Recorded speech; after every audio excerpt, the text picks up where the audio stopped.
Cuba is an island of roughly 10 million people.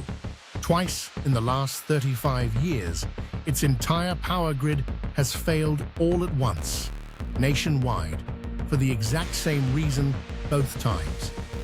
In the 1960s, Cuba wired its grid to run on exactly one thing: subsidized Soviet oil. No second supplier, no reserve, no backup plan. In 1991, the Soviet Union collapsed, and Cuba's oil supply stopped overnight. So did its power grid.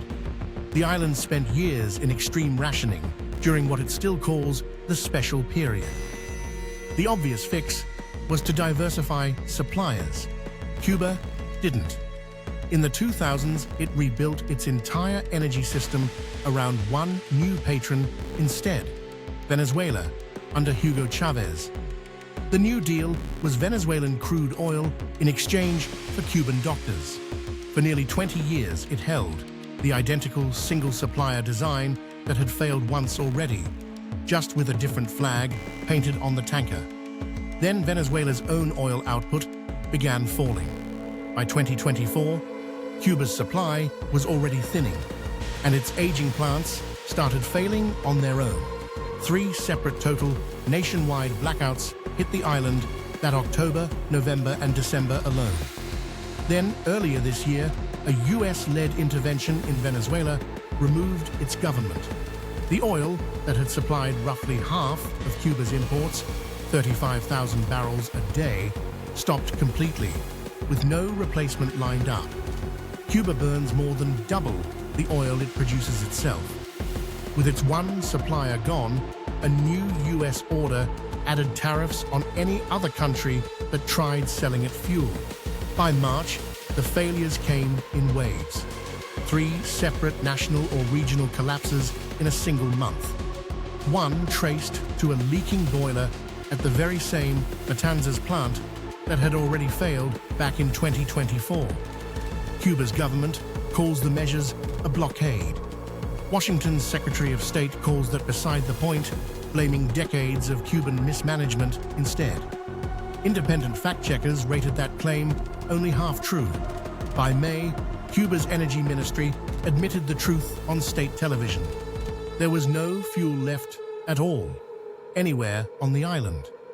Blackouts stretched past 20 hours a day. The UN's Human Rights Office reports Cuba's infant mortality has climbed since the cutoff began.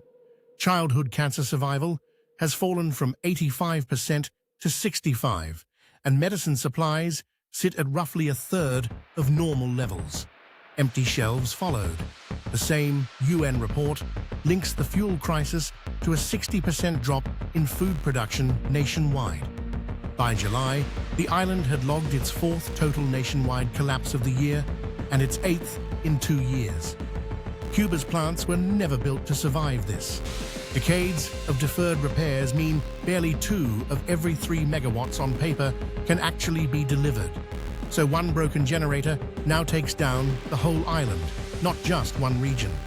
This is the same failure as 1991, a grid with exactly one supplier and no cushion for the day that supplier disappears. Cuba lived through that lesson once without ever learning it. Cuba still has not diversified its energy supply. The grid still depends on a single foreign patron, and nothing built since 1991 has changed that fact. The only real question left is what happens the 3rd time the patron disappears. We'll be watching for it. Subscribe, and you'll see it the moment it happens.